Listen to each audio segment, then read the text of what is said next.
Puji Tuhan, selamat hari Minggu bagi kita sekalian. Pertama terima kasih kepada Pak Gembala Senior, Pak Ivan, memberikan kami kesempatan hari untuk menyampaikan dan membagikan kita sekalian. Masih berhubungan dengan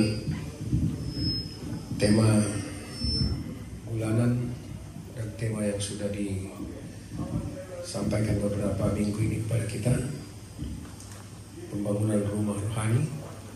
Kita semua sebagai batu-batu hidup yang Tuhan mau pakai untuk persiapkan untuk menjadi batu hidup yang dipakai membangun bangunan rohani di mana Kristus mau berdiam di dalamnya. Karena itu salah satu bagian penting dalam pembangunan rumah rohani saya merenungkan, yaitu hidup dalam ketekunan.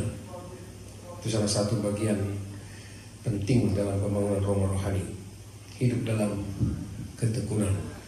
Karena itu saya berikan subtema dari pembangunan rumah rohani dengan judul ketekunan orang-orang kudus.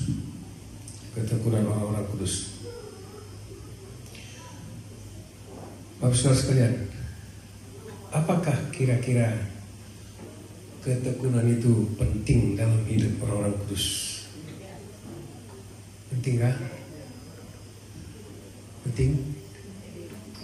Penting sekali. Sangat penting. Sebelumnya saya mau ingatkan kita, kalau saudara ingat beberapa minggu yang lalu saya khotbah bahwa ada status kita yang sudah Tuhan berikan kepada kita masing-masing. Apa itu? Bangsa yang terpilih, umat yang rajani, bangsa yang kudus, umat kemuliaan Allah sebagai dalam status. Tapi hari ini saya angkat dari satu status, yaitu bahwa kita memiliki status sebagai orang-orang kudus. Ya, ingat itu, salah satu status kita di dalam Kristus, kita adalah bangsa yang kudus atau orang kudus. Apapun kata orang di luar sana, ketika kita sudah percaya kepada Kristus, bahwa kita adalah orang kudus, orang yang sudah dikuduskan oleh darah Kristus. 2000 tahun yang lampau sudah terjadi. Kita orang kudus. Kemudian kita adalah orang kudus, yaitu orang yang dikhususkan bagi Kristus. Dikhususkan, jadi orang khusus ini ya. Kudus tadi dikuduskan dengan darah Kristus. Orang kudus dikhususkan bagi Kristus. Jadi saya saudara adalah dikhususkan bagi Kristus. Dan sebagai orang kudus dikatakan kita adalah orang dipisahkan oleh Kristus dari kehidupan duniawi. Nah itu ya. Jadi salah satu status yang kita mau bahas hari ini tentang ketekunan orang-orang kudus. Jadi terima dulu kenyataan bahwa saya saudara adalah orang-orang kudus. Amin ya. Orang kudus yang dikuduskan oleh darah Kristus, yang dikhususkan bagi Kristus, yang dipisahkan dari dosa. Nah, kemudian alasan kenapa saya atau kita atau orang-orang kudus perlu hidup dalam ketekunan. Alasannya, kenapa kita perlu hidup dalam ketekunan, atau kenapa kita perlu hidup bertekun. Paling tidak 3 saya sampaikan bagi kita, ada banyak sebenarnya, tapi 3 hal saja. Pertama, kita perlu mengingat karya pengorbanan yang sudah kita terima dari Kristus. Ingatlah selalu 2000 tahun lampau karya pengorbanan yang sudah dilakukan oleh Kristus, ya, sudah kita terima. Kita terima dengan iman. Kita terima dengan iman. Amin. Sudah kita terima dengan iman. Dan di dalamnya kita diikut sertakan menjadi ahli waris. Pada saudara, karya pengorbanan Kristus mengikut sertakan kita menjadi ahli waris. Diikut sertakan sebagai ahli waris. Ahli waris. Coba buka Efesus pasal 3 ayat 6 dan nanti Roma 8 ayat 17. Jadi ini salah satu alasan kenapa kita atau orang-orang kudus perlu hidup dalam ketekunan. Kita baca dulu Efesus pasal 36. Kita banyak baca firman Tuhan hari ini ya. Ada 1, 2, 3, yaitu bahwa orang-orang bukan Yahudi karena berita Injil turut menjadi ahli-ahli waris dan anggota-anggota tubuh dan peserta dalam janji yang diberikan dalam Kristus Yesus. Karena berita Injil, orang-orang bukan Yahudi. Saudara orang Yahudi?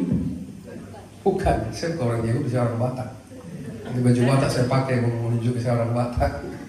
Tapi karena berita Injil, saya yang bukan orang Yahudi, saya yang orang Batak, turut menjadi ahli waris. Ahli waris ya? Ahli waris? Amin, puji Tuhan. Dan anggota-anggota tubuh dan peserta dalam janji yang diberikan dalam Kristus Yesus. Yang lebih lengkapnya lagi coba kita buka Roma 8 ayat 17. Supaya kita tahu ini alasan bagi kita untuk hidup dalam ketekunan sebagai orang-orang kudus. Roma 8 ayat 17, sama-sama kita baca 1, 2, 3. Dan jika kita adalah anak, maka kita juga adalah ahli waris. Maksudnya orang-orang yang berhak menerima janji-janji Allah, yang akan menerimanya bersama-sama dengan Kristus. Itu jika kita menderita bersama-sama dengan Dia, supaya kita juga dipermuliakan bersama-sama dengan Dia. Ya.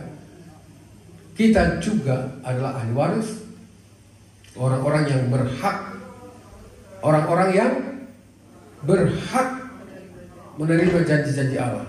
Coba katakan pada diri sendiri, saya adalah orang yang berhak menerima janji Allah. Apa janji Allah? Kalau saudara mau lihat janji Allah banyak sekali dalam firman Tuhan. Janji Allah yang paling utama apa? Keselamatan hidup yang kekal dalam kerajaan surga itu sudah pasti bagi kita. Itu janji Allah yang banyak sekali sebenarnya. Tapi paling tidak kita harus tahu bahwa ada banyak janji Allah. Dan saudara adalah orang yang berhak menerima, amin ya, janji-janji Allah. Karena kita adalah anak-anaknya, dan sebagai anak mendapat warisan, ada hak waris dan janji-janji Allah. Jadi ini alasan yang pertama bagi kita untuk mau hidup dalam ketekunan atau hidup bertekun. Amin. Jadi enggak bertekun tanpa ada dasar gitu. Ada banyak orang bertekun, ketekunan yang tidak ada dasarnya. Tapi kita punya dasar untuk hidup bertekun dalam Kristus. Yang kedua, alasan kenapa kita atau saudara-saudara orang kudus perlu hidup bertekun atau hidup dalam ketekunan, menunjukkan kemurnian iman kita kepada Kristus.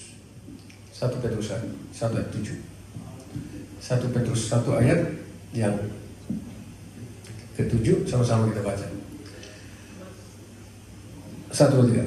Maksud semuanya itu ialah untuk membuktikan kemurnian imanmu yang jauh lebih tinggi nilainya daripada emas yang fana, yang diuji kemurniannya dengan api, sehingga kamu memperoleh puji-pujian dan kemuliaan dan kehormatan pada hari Yesus Kristus menyatakan dirinya. Jadi maksud semuanya itu ialah membuktikan kemurnian iman. Ada ujian dalam pencobaan, kita harus hidup dalam ketekunan supaya teruji apanya? Teruji imannya, kemurnian imannya kepada Kristus. Jadi kalaupun kita disebut sebagai orang kudus, orang yang sudah selamat oleh Kristus, bukan berarti tidak ada masalah dan persoalan. Kadang-kadang ada salah pemahaman orang bahwa kalau sudah mengikut Yesus tidak ada lagi masalah dan persoalan. Tetap ada? Ada. Di sanalah kita bisa melihat pertolongan Tuhan dinyatakan. Maka ketika ada masalah persoalan, mari kita bertekun supaya iman kita makin dimurnikan dan kita bisa melihat Allah bekerja. Dan yang ketiga, alasan bagi kita untuk sebagai orang percaya atau sebagai orang kudus hidup bertekun, untuk menjadi kesaksian bagi orang yang belum mengenal Tuhan. Untuk menjadi kesaksian bagi orang yang belum mengenal Tuhan. Kalau kita tekun sebagai orang percaya, sebagai orang-orang kudus, tekun mengikut Tuhan, sekalipun ada rintangan, tantangan, pergumulan, persoalan, orang bisa melihat iman percaya kita. Dan orang percaya kepada Tuhan yang kita sembah. Ini penting sekali. Orang bisa melihat dan imannya diteguhkan di antara kita. Ada nggak kesaksian saudara ketika saudara bertekun dalam menghadapi persoalan masalah dan akhirnya orang lain, teman seiman kita mengatakan, waduh, puji Tuhan saya dikuatkan dengan ketekunan bapak itu atau ibu itu dalam menghadapi masalah dan persoalan. Tekun berpengharapan pada Tuhan. Dan yang lain-lain. Dan banyak sekali alasan bagi kita kenapa saya saudara-saudara orang kudus perlu hidup dalam ketekunan atau bertekun. Ya. Paling tidak 3 alasan saya sampaikan kepada kita. Nah sekarang kita melihat beberapa ketekunan orang-orang kudus sementara menanti kedatangan Tuhan kembali. Nah, ini yang perlu kita perlu hari ini. Beberapa ketekunan saya saudara-saudara orang kudus yang kita harus kerjakan sementara kita sedang menanti kedatangan Tuhan kembali. Yang pertama, kita harus bertekun dalam iman dan pengharapan. Bertekun dalam iman dan pengharapan. Kita buka ayat-ayatnya. Ini perlu. Kolose 1 ayat 23 yang pertama. Kita baca dulu ayat ini. Kolose 1 ayat 23. 1, 2, 3. Sebab itu kamu harus bertekun dalam iman. Garis bawah itu, ini penekanan pertama. Ini perintah dari penulis surat ini yaitu Paulus. Sebab itu kamu harus bertekun dalam iman. Ya, tetap teguh, 1, 2, 3. Tetap teguh dan tidak bergoncang, dan jangan mau digeser dari pengharapan Injil yang telah kamu dengar dan yang telah dikabarkan di seluruh alam di bawah langit, dan yang aku ini Paulus telah menjadi pelayannya. Jadi yang pertama, alasan bagi kita bertekun, khususnya ketekunan orang kudus sementara kita menanti kedatangan Tuhan, bertekun dalam iman. Ya, kamu harus bertekun dalam. Kata harus itu ada berarti tidak bisa tidak, tidak boleh tidak, harus ya. Harus ya.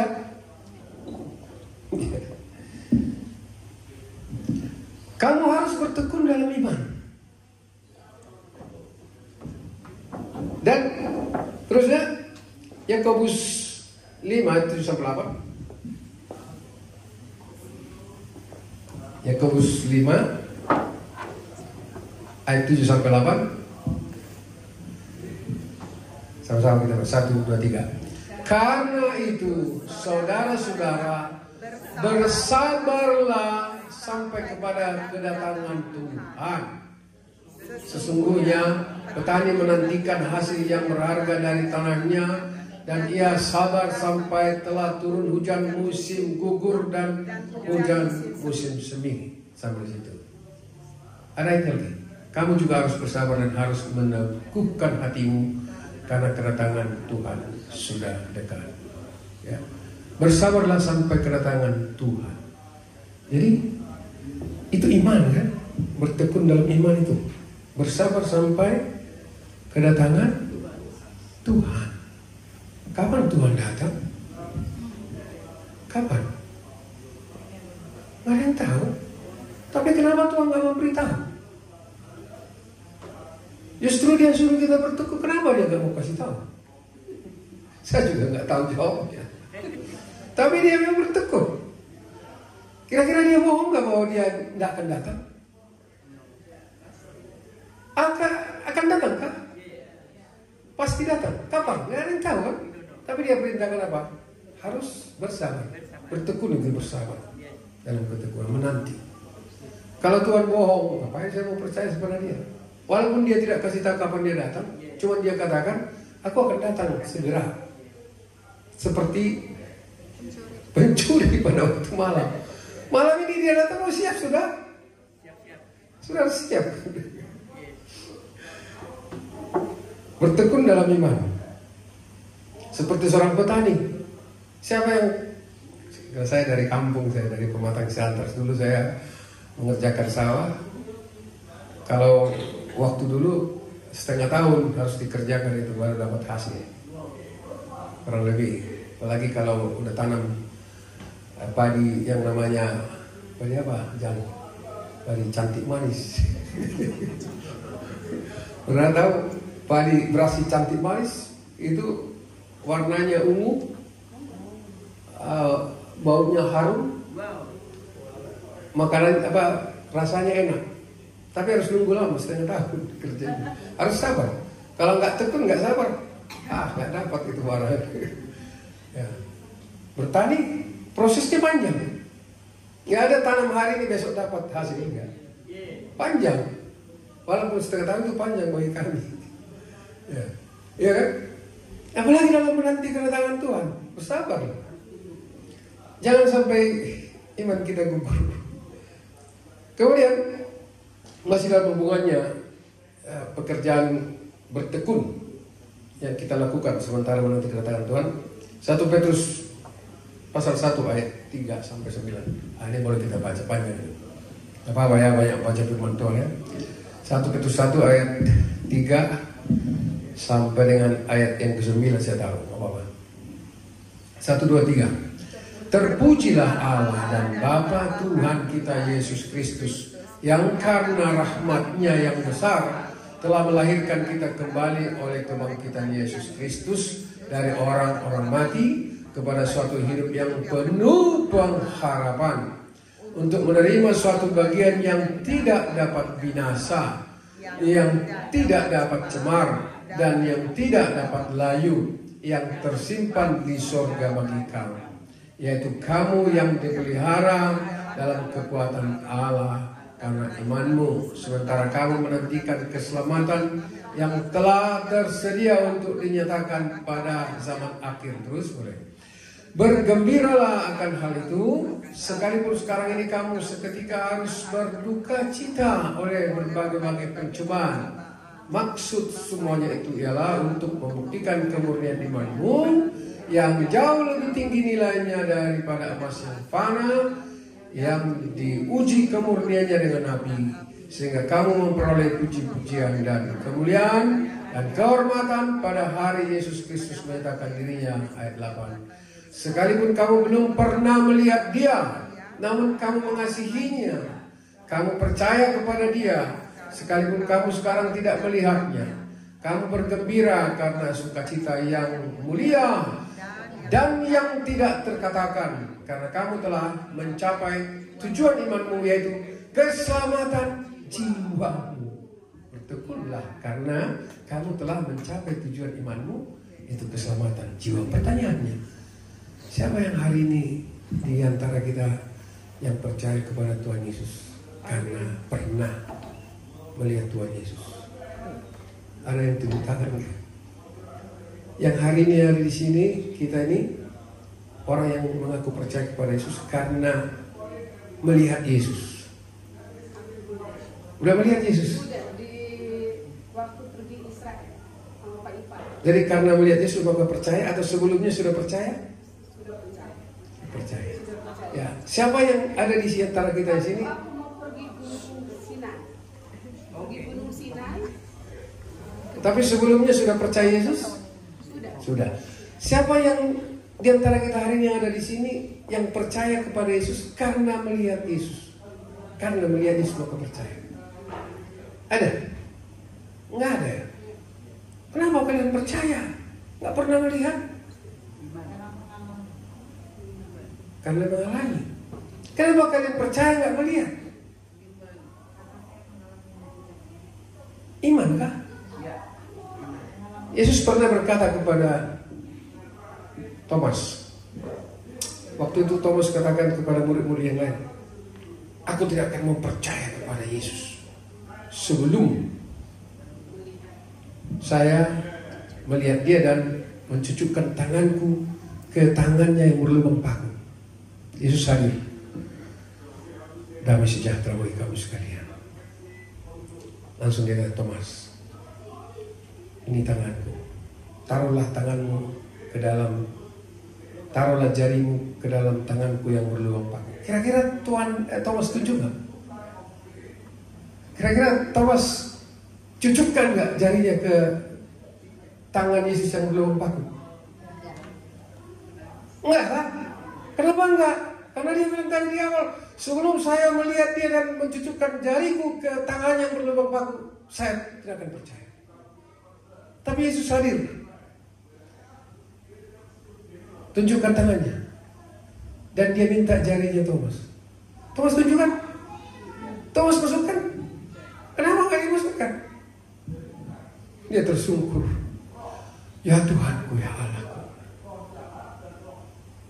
Ya kan? Maka Yesus berkata, berbahagialah orang yang percaya walaupun tidak melihat. Atau balikan, berbahagialah orang yang tidak melihat namun percaya. Hari ini percayalah kepada Tuhan. Yang 2000 tahun lalu sudah mati dan yang akan datang nanti. Dia minta kita bertekun dalam iman. Amin. Masalah persoalan boleh datang sini berganti, tapi iman percaya kita tetap sampai ke akhir tekun, karena sudah tersedia di sana keselamatan oleh Kristus. Amin. Bertekun dalam iman dan pengharapan. Yesus adalah pengharapan kita. Benar? Pengharapan yang pasti. Jangan taruh pengharapan saudara kepada apa yang ada dalam dunia ini. Kan kecewa. Apalagi jangan berharap kepada manusia kecewa. Saya pun tidak mau berharap kepada manusia kecewa. Taruhlah pengharapanmu kepada Yesus Kristus yang ya dan amin. Kemudian kedua, ketekunan orang-orang kudus sementara menanti kedatangan Tuhan. Bertekun dalam doa. Mari kita bertekun dalam doa. Ayatnya mari kita baca dalam Roma 12 ayat 12 dan Kolose 4 ayat 2. Roma 12 ayat 12. 1, 2, 3. Karena itu, ini kan benar kan? Roma 12 ayat 12 supaya jangan salah baca ya. Roma 12 ayat 12. 1, 2, 3. Bersukacitalah dalam pengharapan, sabarlah dalam kesesakan, dan bertekunlah dalam doa. Bertekunlah dalam doa. Ada banyak poinnya, tapi yang kita mau fokuskan adalah tentang ketekunan. Bertekunlah dalam doa. Bertekunlah dalam, ini perintah juga. Jadi orang percaya itu adalah seharusnya adalah orang-orang yang bertekun. Ketekunannya adalah ketekunan yang memiliki tujuan yang pasti di depan. Bertekunlah dalam doa. Satu lagi di dalam Kolose 4 ayat 2. Oh, ini Kolose 4 ayat 2. 1, 2, 3. Bertekunlah dalam doa, dan dalam pada itu berjaga-jagalah sambil mengucap syukur. Jadi 2 ayat cukup bagi kita untuk menunjukkan bahwa orang-orang kudus itu adalah orang-orang yang diperintahkan Tuhan untuk hidup bertekun sementara menanti kedatangan Tuhan. Bertekun dalam doa. Bertekun dalam doa. Ya. Berdoa dengan penuh keyakinan berdasarkan firman. Jadi bertekun dalam doa, ketekunan dalam doa berdasarkan firman. Jadi nggak usah jauh-jauh untuk berdoa. Pegang aja firman Tuhan. Pakai aja firman Tuhan sebagai dasar untuk berdoa. Karena firman Tuhan, ya dan amin. Benar ya? Firman Tuhan ya dan amin. Tuhan tidak akan ingkari firman-Nya. Maka ketika kita berdoa, berdoalah berdasarkan firman Tuhan. Bertekun dalam doa dengan firman Tuhan. Ya. Tuhan menjawab doa sesuai dengan firman-Nya. Dan kita perlu memelihara kehidupan doa secara teratur dan tekun. Amin ya? Perlu itu. Kehidupan doa yang teratur akan mempertajam kepekaan kita kepada suara dan kehendak Tuhan. Garis bawahi pernyataan ini. Ketekunan kita untuk ketekunan berdoa dalam doa. Kehidupan doa yang teratur dan tekun akan mempertajam kepekaan saudara, kepekaan kita kepada suara dan kehendak Tuhan. Kenapa? Kadang-kadang banyak orang mengartikan doa itu ya kita ngomong dengan Tuhan, itu benar. Tapi di sisi lain bahwa berdoa itu sebenarnya juga kita harus beri waktu bagi Tuhan untuk bicara kepada kita. Ini saya orang Batak, saya hidup dalam bahasa Batak, jadi dalam sekali pengertian saya untuk bahasa, khususnya bahasa Batak. Contohnya berdoa dalam bahasa Batak itu ada martangiang, tangiang ya. Saya kasih pengertiannya begini. Kata dasar berdoa atau bahasa Batak martangiang itu kata dasarnya tangi. Saudara tahu apa tangi? Mendengar, bukannya mendengar saja, mendengar dengan sungguh. Itu tangi. Maka kalau orang tua bicara, tangi hona, dengarkan aku sungguh. Jadi berdoa itu martangiang dari kata tangi itu berarti mendengar. Jadi bukan saja saya yang bicara kepada Tuhan, tapi saya juga harus kasih waktu Tuhan bicara kepada saya. Ya, itu tangi,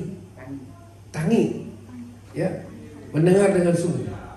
Jadi itu berdoa bukan hanya kita bicara ya, bukan hanya kita menyampaikan apa isi hati kita kepada Tuhan, tapi kita juga harus mendengar apa Tuhan mau bicara kepada kita, apa yang Dia mau sampaikan kepada kita.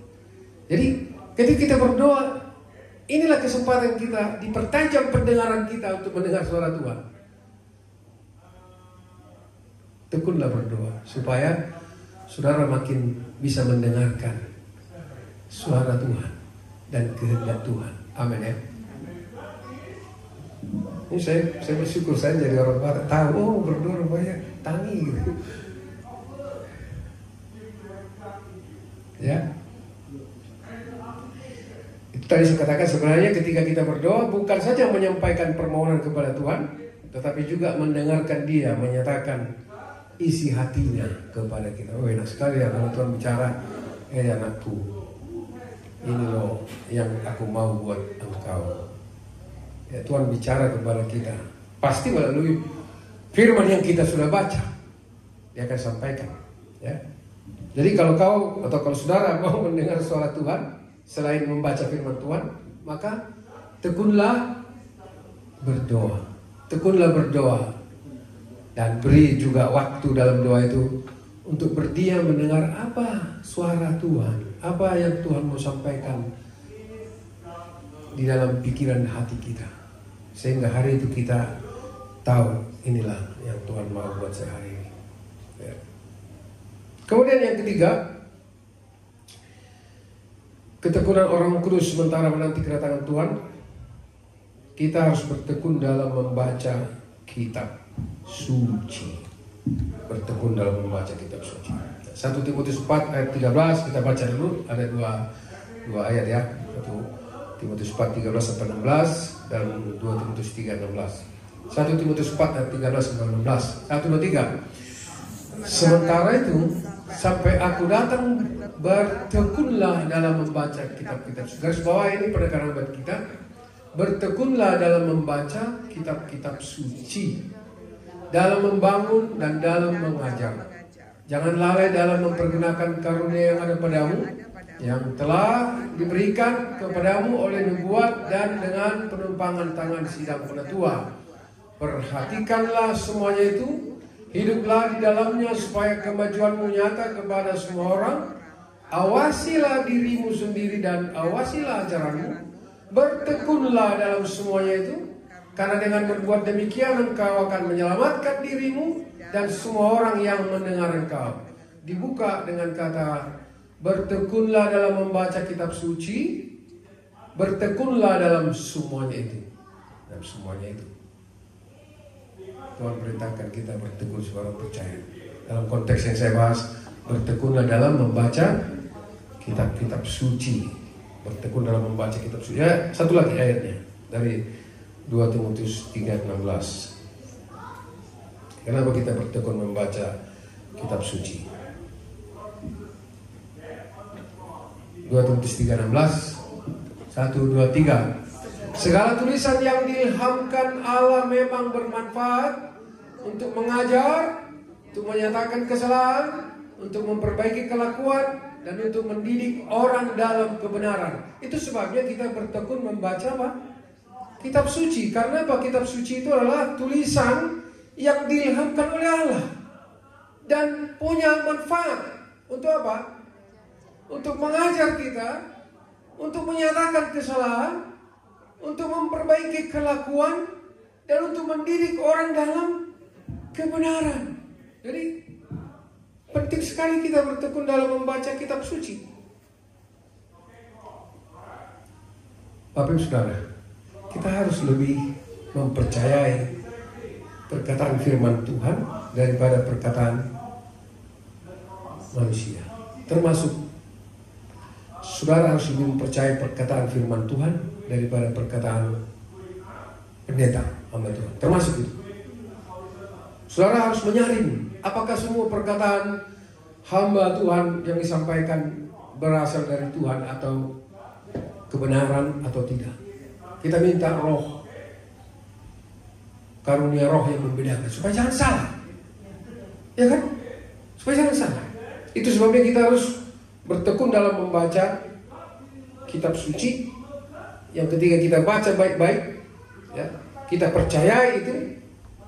Kita minta roh yang menjelaskan bagi kita, tapi tidak mengatakan bahwa jangan percaya kepada hamba Tuhan. Enggak. Hamba Tuhan diutus oleh Tuhan untuk menyampaikan firman Tuhan. Kami punya tanggung jawab moral dan tanggung jawab spiritual kepada Tuhan dalam menyampaikan firman Tuhan. Terus terang, sudah sekian puluh tahun melayani, hal yang paling saya takutkan adalah berdiri di mimbar untuk menyampaikan firman Tuhan. Kenapa? Karena dalam kebenaran firman Tuhan, saya menjadi jembatan bagi saudara dengan Tuhan, menyampaikan kebenaran. Jadi selalu minta Tuhan tolong supaya ketika kami menyampaikan firman Tuhan, kebenaran yang disampaikan adalah kebenaran yang sungguh-sungguh berasal dari Tuhan, bukan dari isi hati dan pikiran kami sebagai hamba Tuhan, tapi benar dari apa yang Tuhan kehendaki untuk sampaikan. Ya? Kemudian, kenapa kita bertekun dalam membaca kitab suci? Firman Tuhan adalah kebenaran yang berkuasa. Kebenaran yang berkuasa. Kebenaran yang up to date pada setiap zaman. Ya, kebenaran yang berkuasa. Banyak kesaksian yang bisa kita buka di YouTube. Orang yang cuma mendapatkan sepotong kertas sobekan Alkitab, dia baca, kok dia jadi percaya. Banyak kesaksian seperti itu. Cuma membaca satu ayat, kok percaya? Karena ada kuasa yang bekerja dari kebenaran itu. Apalagi kita hari ini punya kesempatan yang sangat luas untuk mengakses firman Tuhan. Benar ya? Benar. Benar kan? Benar. Firman Tuhan berkata di dalam Amos 8 ayat 11 sampai 14, itu nanti bisa dibuka juga Bapak. Dalam kesimpulan di situ katakan bahwa suatu saat nanti ada waktu di mana orang akan lapar dan haus firman, tapi tidak dapat menemukan firman itu lagi. Mana dia? Bapak? Itu firman Tuhan. Dari timur ke barat orang mencari firman Tuhan, orang kelaparan kehausan akan firman Tuhan, tapi waktu itu firman sudah dicabut. Nah, hari ini kita masih punya kesempatan, ya, untuk membaca firman Tuhan sebanyak-banyaknya. Selagi masih ada kesempatan, inilah saatnya kita bertekun membaca kitab suci. Amin ya. Amin. Amin. Apa yang kita baca itu yang akan keluar dari hidup kita. Selagi masih ada kesempatan, inilah saatnya kita bertekun dalam membaca kitab suci. Kenapa? Karena, maaf untuk mengatakan ini, tidak ada orang yang menjadi bodoh karena membaca firman Tuhan. Benarkah? Tidak akan ada orang yang menjadi bodoh karena membaca firman Tuhan. Tidak akan. Justru dia akan menjadi orang berhikmat. Justru dia akan menjadi orang yang memiliki pengetahuan ilahi. Pengetahuan ilahi. Ya, pengetahuan dunia ini oke, semua orang bisa mengakses, tapi pengetahuan ilahi itu akan Tuhan berikan kepada orang-orang yang rajin dan bertekun dalam membaca kitab suci. Karena firman Tuhan itu firman Tuhan itu ada rohnya. Beberapa minggu lalu Pak Pendeta Ivan katakan itu juga, bahwa firman yang kita baca itu ada rohnya. Dia hidup, dia bekerja, ya. Dia akan berema ketika kita baca dan merenungkannya, ya. Sekali lagi bahwa tidak ada orang yang menjadi bodoh karena membaca firman Tuhan. Ini menjadi komitmen kiranya bagi kita untuk hari ini ke depan. Mari kita makin giat, makin tekun membaca kitab suci, membaca firman Tuhan, ya. Kemudian suatu waktu ada orang bertanya kepada saya dalam pelayanan, Pak, saya rasanya kurang setuju, dia katakan. Itu orang-orang tolonglah diberitahu jangan membaca firman Tuhan di gereja lewat HP, katanya. Hah? Kenapa? Enggak ini katanya, enggak apa? Enggak rohani katanya. Saya enggak jawab. Justru dia tanya, boleh enggak orang membaca firman Tuhan di gereja dengan HP? Kalau saya nggak boleh izinkan, saya nggak izinkan, dia bilang. Saya katakan, mana lebih baik orang baca firman Tuhan di gereja dengan HP daripada tidak membaca sama sekali? Mana lebih baik? Mana lebih baik? Mana lebih baik?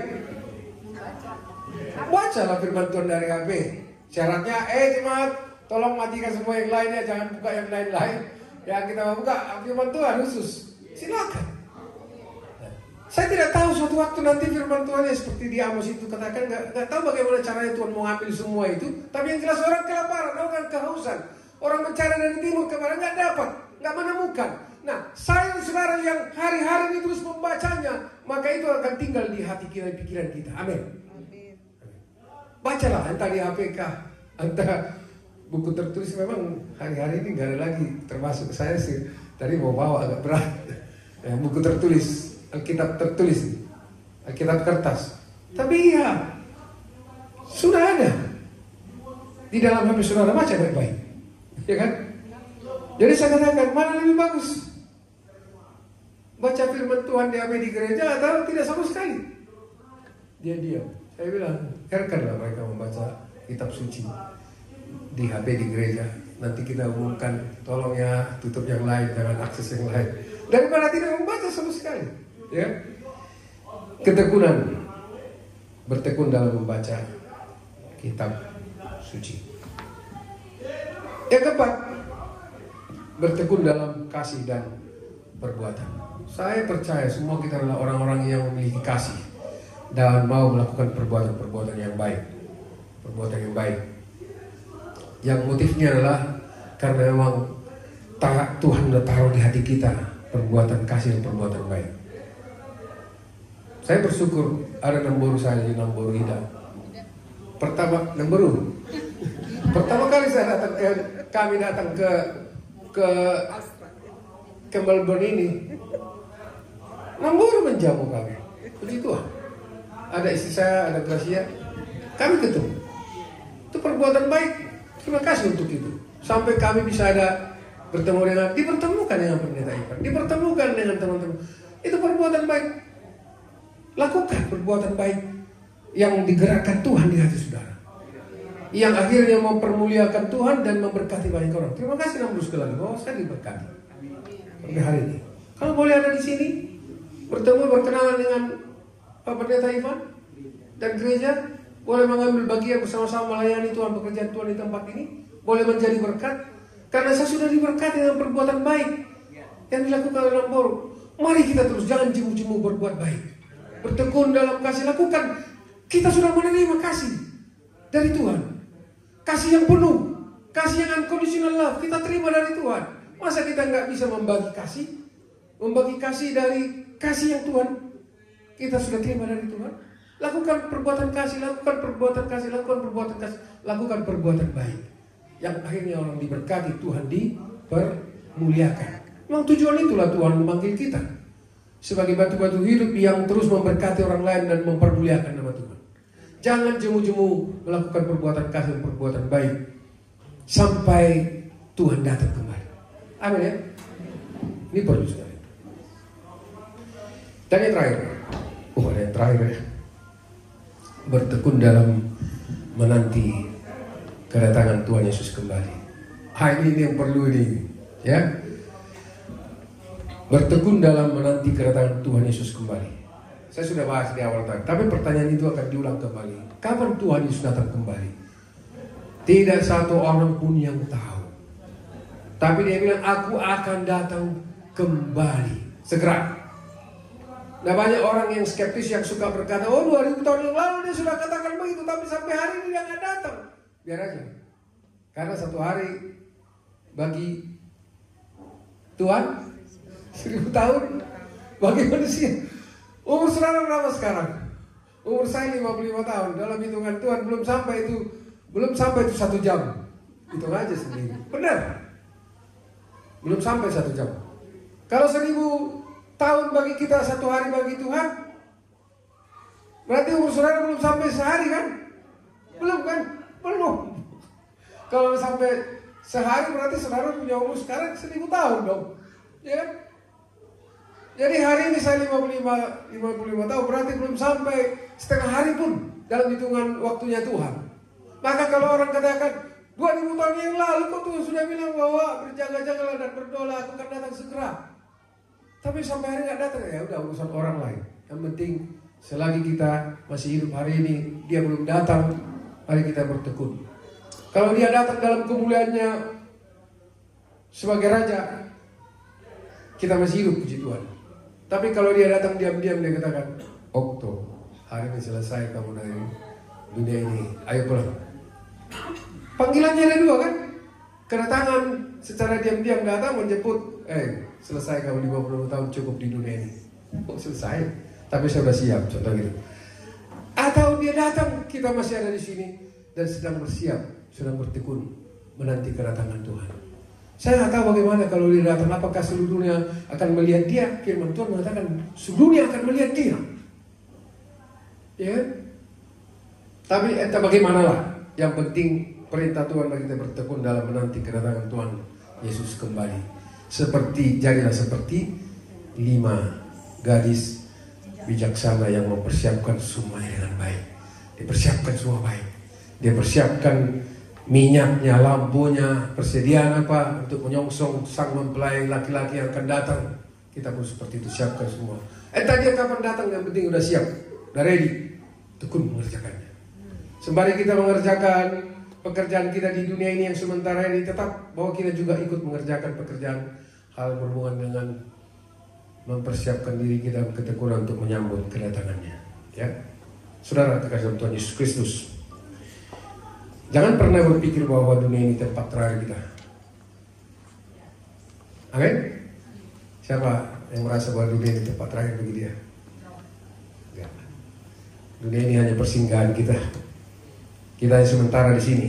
Tujuan akhir kita adalah surga yang telah disediakan oleh Bapa, tersedia untuk Bapa. Namun sementara kita masih di dunia ini, Tuhan minta kita bertekunlah dan menjadi berkatlah bagi orang lain supaya Tuhan dipermuliakan. Karena itu terakhir, kesimpulan, untuk menjadi rumah Tuhan secara rohani, salah satu bagian penting yang tidak boleh kita abaikan ialah hidup dalam ketekunan atau bertekun sampai Tuhan datang kembali. Ketika dia datang, dia katakan dalam bahasa lamanya, sabarlah hai kau hambaku yang setia. Mari kita bertekun sampai ke akhir.